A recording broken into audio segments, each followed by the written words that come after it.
Hello students, welcome to Jayashree teaching class. এখন আমরা ষষ্ঠ শ্রেণীর তৃতীয় পর্যায়ক্রমিক মূল্যায়নের ইতিহাস থেকে দেখো মধ্যশিক্ষা পর্ষদ প্রদত্ত নমুনা প্রশ্নপত্রটি সলভ করব। তার আগে তোমাদের কি কি পাঠ্য রয়েছে যেগুলো থেকে তোমার এক্সামে আসবে প্রশ্নগুলো আসবে সেগুলো আমরা দেখে নেব। এবং তোমাদেরকে বলে রাখি, তোমাদের থার্ড সেমারটিভ ইভ্যালুয়েশন কিন্তু 70 নাম্বারের হচ্ছে, সেখানে তোমাদের মোট 6টা চ্যাপ্টার নিয়ে পরীক্ষাটা হচ্ছে। একটা তোমার কি রয়েছে, ভারতীয় উপমহাদেশের প্রাচীন ইতিহাসের ধারা, খ্রিস্টপূর্ব 6ষ্ঠ শতকের ভারতীয় উপমহাদেশ, সাম্রাজ্য বিস্তার ও শাসন, অর্থনীতি ও জীবনযাত্রা, প্রাচীন ভারতীয় উপমহাদেশের সংস্কৃতি চর্চার নানা দিক, ভারত ও সমকালীন বহির্বিশ্ব। দেখতে পেলে?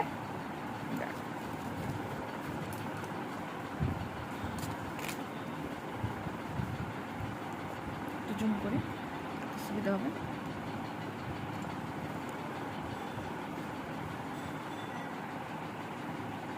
ওকে, ঠিক উত্তরটি বেছে নাও। ইন্দো আর্য ভাষার সবথেকে পুরনো সাহিত্যকৃতিক সংহিতা এর মধ্যে কোন জায়গাতে চিত্রিত ধূসর মাটির পাত্র পাওয়া যায় না? তা হবে মেহেরগড়। মেগালিথ পাওয়া গেছে আমার একটা জায়গা হলো বুরজাহুম। দক্ষিণ ভারতের একমাত্র মহাজনপদ হলো অশোক। সুদ গ্রহণ করা কোন ধর্মে নিন্দার বিষয় ছিল? বৌদ্ধ। সিলিউকাস নিকেটর সেনাপতি ছিলেন আলেকজান্ডারের। লুম্বিনী গ্রামের বলিকর সম্রাট অশোক ছাড়া দিয়েছিলেন কারণ কি? গৌতম বুদ্ধের জন্মস্থান ছিল। গুপ্ত ও গুপ্ত পরবর্তী আমলে ধর্মীয় উদ্দেশ্যে জমিদানকে বলা হতো অগ্রহার ব্যবস্থা। ফাসিয়ানের মতে নগরের বাইরে থাকত চণ্ডালরা। এর মধ্যে কোনটি হর্ষবর্ধনের লেখা নয়? অমরকোষ। সুশ্রুত সংহিতার প্রধান যন্ত্র বলা হয়েছে কাকে? হাতকে। এর মধ্যে কোনটি মহাকাব্য নয়? মহাভাষ্য। সেন্ট থমাস খ্রিস্টধর্ম প্রচারের জন্য ভারতীয় উপমহাদেশে এসেছিলেন কার আমলে? গন্ডোফানেসের আমলে। এদের মধ্যে কে ভারতীয় বৌদ্ধ পণ্ডিত রূপে পরিচিত নন? সেটা হয়ে যাবে কে? হাল। স্তম্ভ মিলাতে বলেছে কস্তম্ভ আর খস্তম্ভ। এটা দোয়েব, এটা হবে জেন তাবেস্তা। শতমান হয়ে যাবে বৈদিক মুদ্রা। সমাধি হয়ে যাবে ইনামগাঁও। যশ হয়ে যাবে বৌদ্ধ সংগতি। পালি ভাষা হয়ে যাবে জাতক। ঠিক না ভুল লেখো। দম অর্থ উপাধি নেন কনিষ্ক, এটা কি? ভীম কথিস হয়ে যাবে। ওকে, ভুল সেখানে। ঠিক না ভুল লেখো। সকলোত্তর পথনাথ বলা হয় হর্ষবর্ধনকে, এটা হয়ে যাবে ঠিক। প্রাচীন ভারতের দ্বিতীয় নগরায়ন বলতে কি বলছেন? খ্রিস্টপূর্ব 600 অব্দ নাগাদ ভারতে আবার নগর গড়ে উঠেছিল বলে একে দ্বিতীয় নগরায়ন বলা হয়। ঠিক না ভুল লেখো। হলো সরি। তামিলনাড়ুর কোন বন্দরে দূরপাল্লার বাণিজ্য হতো? কাবেরী পট্টিনম। বেমানান শব্দটি খুঁজে বের করো। সংস্কৃত। গুহাবাস কি? এটা তোমাদেরকে দেখাচ্ছি, এটা তোমাদের রায়মার্টের সহায়িকাতে 162 পেজে রয়েছে। গুহাবাস ছিল মূলত সন্ন্যাসীদের বাসস্থান। গুহাবাস কৃত্রিমভাবে বানানো হতো। প্রথমে পাহাড় কেটে গুহা তৈরি করা হতো। সেই গুহাগুলির ভিতরে মানুষ বাস করত বলে এগুলিকে গুহাবাস বলা হয়। সম্রাট অশোক তার পরবর্তী মৌর্য সম্রাটগণ অনেক গুহাবাস তৈরি করেছিলেন। এই গুহাবাসগুলিতে আজীবিক সন্ন্যাসীরা বসবাস করত।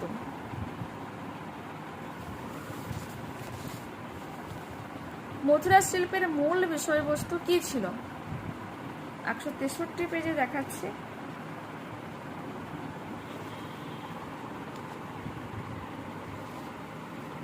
দেখো যে রয়েছে, কুষাণ সাম্রাজ্যের অন্যতম ভারতীয় প্রান্তীয় রাজধানী ছিল মথুরা।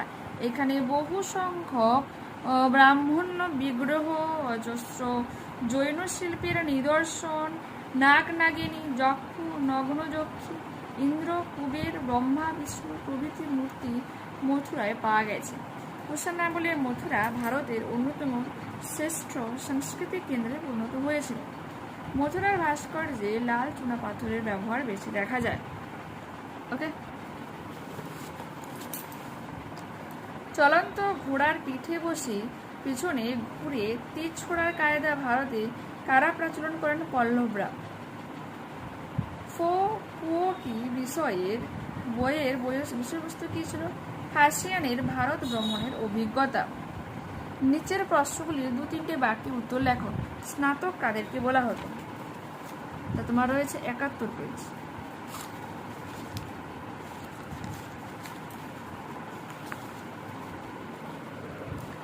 বৈদিক যুগে শিক্ষার্থীরা সাধারণত 12 বছর ধরে শিক্ষা গ্রহণ করত। শিক্ষালাভের শেষে শিক্ষার্থীদের বিশেষ স্নান করার কথা ছিল। বিশেষ স্নান থেকে স্নাতক কথাটা এসেছে। 12 বছরের শিক্ষা গ্রহণের পর সমাবর্তন অনুষ্ঠান হতো। এই অনুষ্ঠানে ছাত্রদেরকে স্নাতক বলে ঘোষণা করা হতো।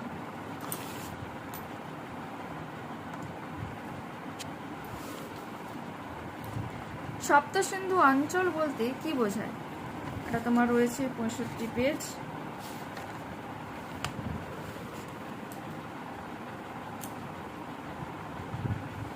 যে রয়েছে করে নেবে, এখান থেকে এতখানি পর্যন্ত লিখবে।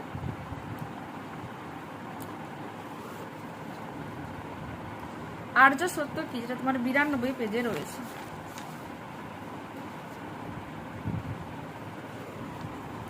মানুষের জীবনে দুঃখ আছে, দুঃখের কারণ আছে, দুঃখ দূর করা যায়, দুঃখ দূর করার জন্য সঠিক মার্গ বা পথ আছে, অষ্টাঙ্গিক মার্গ বলা হচ্ছে। আর চতুর্জাম, যে আর্য সত্যটা কি ফলশ্রুতি রয়েছে। বোধি অর্থাৎ জ্ঞান লাভ করার পর বুদ্ধদেব মানুষের মুক্তির উপায় হিসেবে যে 4টি পথ সত্য কালরের উপদেশ দেন তা আর্য সত্য বা চতুরার্য সত্য নামে পরিচিত। দেখলে দ্বাদশ সংঘ কি, তোমার রয়েছে 91 পেজ। দ্বাদশ সংঘ হলো জৈনদের ধর্মগ্রন্থ। জৈন ধর্মের মূল উপদেশগুলি 12টি ভাগে ভাগ করা ছিল। এর একটি ভাগকে অঙ্গ বলা যায়, হয় সংখ্যায় 12টি, বা দ্বাদশ ভাগ বা অঙ্গকে একসঙ্গে দ্বাদশ অঙ্গ বলা হয়। জৈন ধর্ম গ্রহণকারী মৌর্য সম্রাট চন্দ্রগুপ্ত মৌর্য শেষ জীবনে জৈন ধর্ম গ্রহণ করেছিলেন।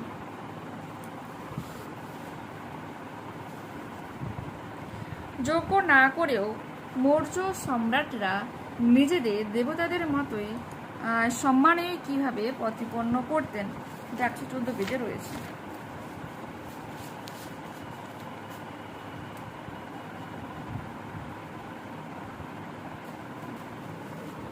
মৌর্য শাসকেরা দেবানং প্রিয় বা দেবতাদের প্রিয় উপাধি ব্যবহার করতেন।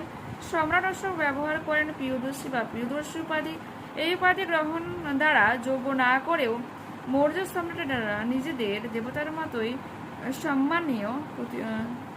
সম্মানীয় প্রতিপন্ন করতেন।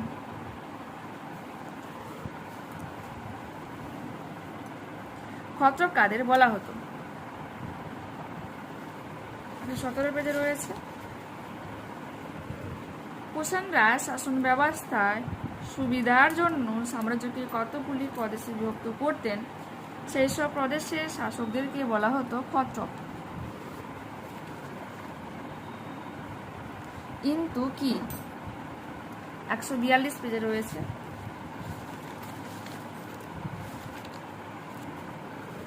চীনা পর্যটক সুয়ানজাং ভারতবর্ষকে ইন্তু বলে অভিহিত করেছেন। তিনি বলেছেন, ইন্তু হলো গরমের দেশ। এখানে জাতিভেদ প্রথা আছে। ইন্তুতে 80টি রাজ্য আছে। প্রতি রাজ্যে রাজা বড় রাজার প্রতি অনুগত থাকেন। শাসকরা জনগণের সুবিধার কথা চিন্তা করে। অগ্রহার ব্যবস্থা কি, যেটা তোমার 140 পেজে রয়েছে, করে নেবে।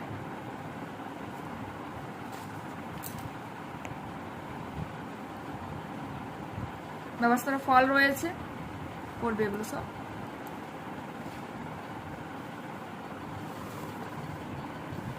মুদ্রা রাক্ষস নাটকের বিষয়বস্তু, এটা 160 পেজে রয়েছে। মুদ্রা রাক্ষস নাটকটি রচনা করেন বিশাখা দত্ত। নাটকের বিষয়বস্তু কি? মুদ্রা রাক্ষস নাটকের বিষয়বস্তু হলো চন্দ্রগুপ্ত মৌর্যের মৌর্য সাম্রাজ্য প্রতিষ্ঠার কাহিনী। নন্দবংশের রাজা ধননন্দকে পরাজিত করার পর কিভাবে চন্দ্রগুপ্ত মগধের সিংহাসন দখল রাখেন, এই হলো সেই কাহিনী।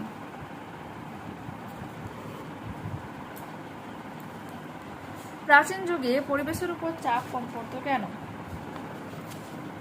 প্রাচীন যুগে পরিবেশের উপর তুলনামূলকভাবে কম চাপ পড়ার প্রধান কারণ ছিল সীমিত প্রযুক্তি ও জনসংখ্যা। সীমিত প্রযুক্তি আর সীমিত জনসংখ্যা। মানুষ প্রকৃতির উপর নির্ভরশীল ছিল এবং তাদের চাহিদাগুলি ছিল সীমিত। এছাড়া প্রাচীন সমাজের প্রকৃতির সাথে মানুষের সম্পর্ক ছিল গভীর এবং তারা প্রকৃতির গুরুত্ব বুঝত।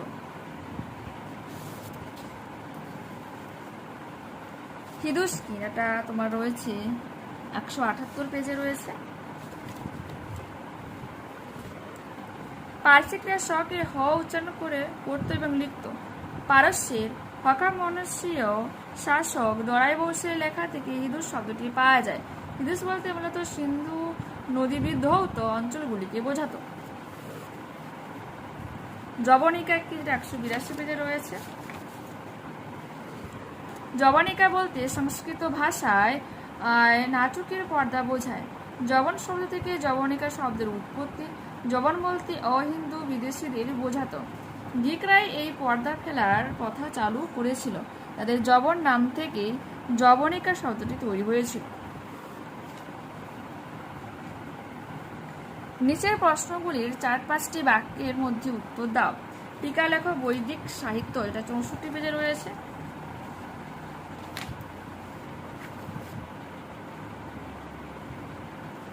দেখে নাও। বেদ, ব্রাহ্মণ, আরণ্যক, উপনিষদ আর বেদাঙ্গ।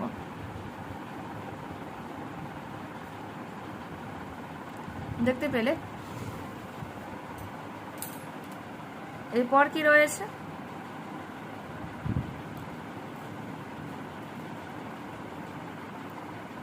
বৌদ্ধ সংহতি, যেটা তোমার 92 পেজে রয়েছে। ওপেন করো। বৌদ্ধ সংহতি হলো বৌদ্ধ ধর্মের মহাসম্মেলন। মোট 4টি বৌদ্ধ সংহতি অনুষ্ঠিত হয়েছিল। বৌদ্ধ সংহতিতে বৌদ্ধ সন্ন্যাসীরা সমবেত হতেন। তারা বৌদ্ধ ধর্মের নানা বিষয়ে আলোচনা করতেন। সঙ্গীতগুলিতে বৌদ্ধদের মধ্যে নানা রকম বিবাদের প্রসঙ্গ উঠত।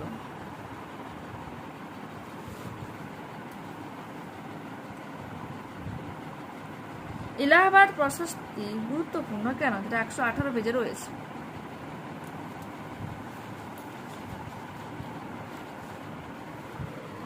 এলাহাবাদের কৌশামী গ্রামে গুপ্ত সম্রাট সমুদ্রগুপ্তের একটা লিপি পাওয়া গেছে। এই লিপিতে সমুদ্রগুপ্ত সম্পর্কে শুধু ভালো কথাই লেখা আছে বলে একে এলাহাবাদ প্রশস্তি বলা হয়। এই এলাহাবাদ প্রশস্তিটি রচনা করেছিলেন সমুদ্রগুপ্তের সভাকবি হরিসেন। এই প্রশস্তি থেকে সমুদ্রগুপ্তের যুদ্ধ ও রাজজয় প্রভৃতি সম্বন্ধে জানা যায়। সাতবাহন প্রশাসন কেমনভাবে চলতে, 110 পেজে রয়েছে।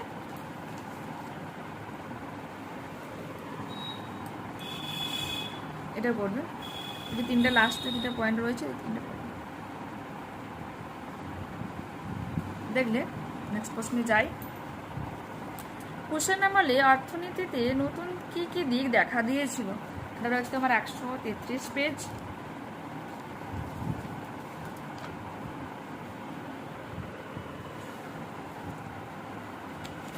পড়বে যে কুষাণ আমলে ভারতীয় অর্থনীতি, সেখানে তোমার রয়েছে কৃষি, কারিগরি শিল্প, ব্যবসা বাণিজ্য, এগুলো রয়েছে।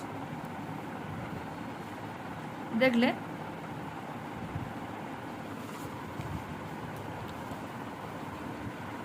গুপ্ত যুগের মুদ্রার সংক্ষিপ্ত পরিচয় দেওয়া, 141 পেজেটা রয়েছে।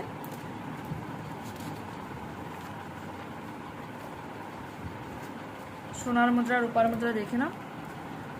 গুপ্ত যুগে সোনা, রূপা ও তামার মুদ্রার প্রচলন ছিল। গুপ্ত সম্রাটের সোনার মুদ্রা রয়েছে, আমার পাওয়া যায় সম্রাটের আমলে। সোনার মুদ্রাকে দিনার ও সুবর্ণ বলা হতো। এখানে রয়েছে রূপার মুদ্রা। দ্বিতীয় চন্দ্রগুপ্ত প্রথম রূপার মুদ্রা চালু করে ভারতে। তার নাম হচ্ছে রূপক। আর তামার মুদ্রা এখানে রয়েছে, দেখে না ভালো করে। পরবর্তী প্রশ্ন কি রয়েছে? সঙ্গম সাহিত্য কি? এটা তোমার রয়েছে 159 পেজ।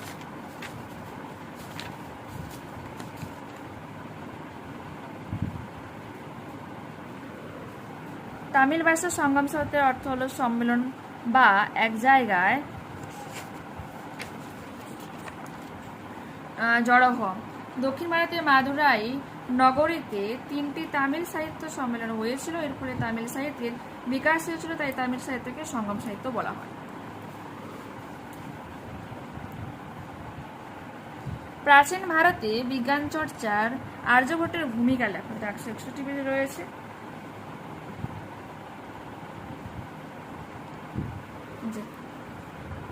করবে এটা।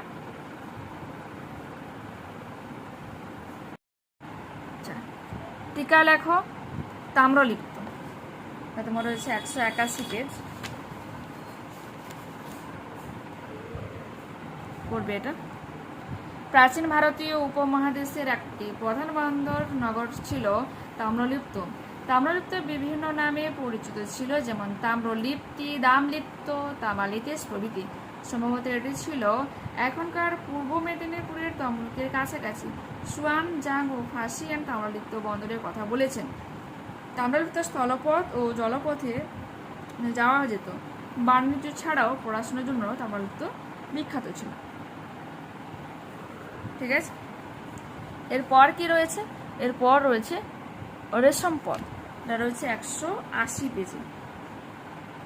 রেশম পথ, এই যে রোম সাম্রাজ্যে চীনা রেশমের খুব চাহিদা ছিল। চীন থেকে কাশগড় হয়ে বিভিন্ন পথে রোম ও ভূমধ্যসাগরের পূর্ব এলাকায় রেশম পৌঁছাত। চীন থেকে রোম সাম্রাজ্যের স্থলপথে রেশম ব্যবস্থার এই পথকে রেশম পথ বলা হয়। তবে সেই সময় এই পথের পথের নাম রেশম পথ ছিল না। পরবর্তীতে খ্রিস্টীয় 19 শতকে এই পথকে রেশম পথ বলা হয়। ওকে, দেখতে পেলে এই পেজটা সম্পূর্ণ। নেক্সট পেজে যাই।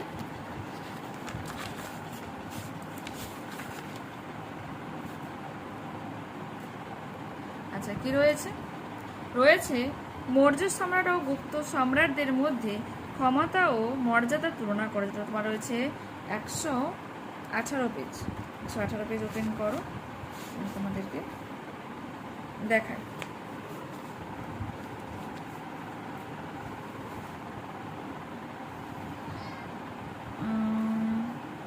কি বলেছে?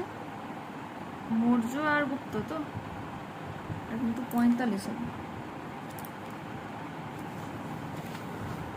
দেখে নাও। আর এর পাশে একটা রয়েছে, দেখলে?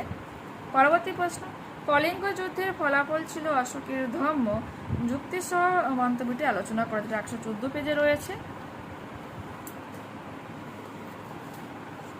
করে নেবে এই পোর্শনটা।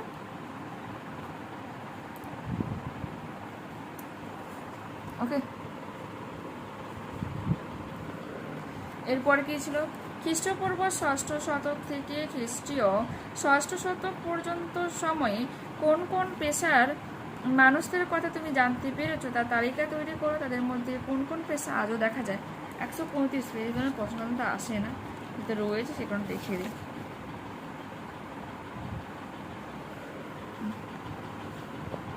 করে নেবে এই ছকটা।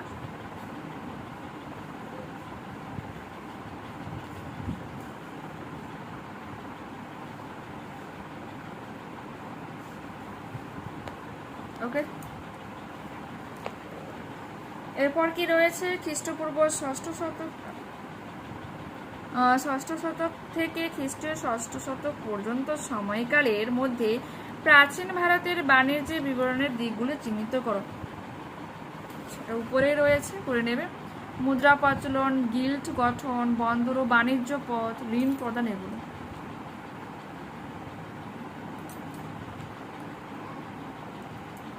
ওকে, এরপর কি রয়েছে? মৌর্য ও গুপ্ত আমলে শিল্পচর্চার মধ্য দিয়ে ধর্মীয় ধারণা তফাতের ছাপ ফুটে উঠেছে। উদাহরণ সহ মন্তব্যটি ব্যাখ্যা করো। এটা তোমার রয়েছে 157 পেজ।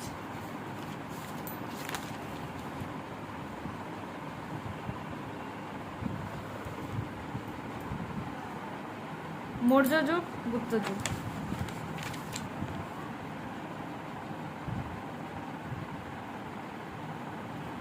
ওকে,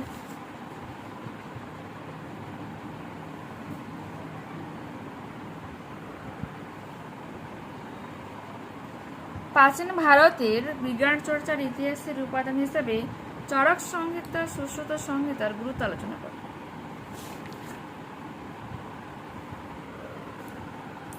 দেখে নাও,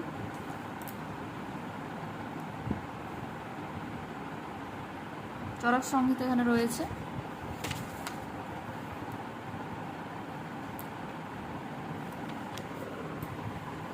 এটা তোমাদের লাস্ট। আর সুশ্রুত সংহিতা দেখে দেখতে পেলে। তো এখানেই কিন্তু আমরা এই মধ্যশিক্ষা পদ্ধতির অন্য প্রশ্নপত্রটি সলভ করে নিলাম। নেক্সট ক্লাসে আবারও দেখা হচ্ছে। যারা চ্যানেলে নতুন রয়েছে অবশ্যই তোমাদের কাছে রিকোয়েস্ট রাখবো চ্যানেলটাকে সাবস্ক্রাইব করে নেওয়ার জন্য, বন্ধুদের কাছে ভিডিওটাকে শেয়ার করে নেওয়ার জন্য। যদি এই ভিডিও তোমাদের ভালো লেগে থাকে তো প্লিজ লাইক বটনে ক্লিক করো, হাই বটনে ক্লিক করো, কমেন্টে তোমাদের মতামত জানাও যে অ্যাকচুয়ালি ভিডিওটা তোমাদের কেমন লাগলো। ঠিক আছে, ভিডিওটা বাই।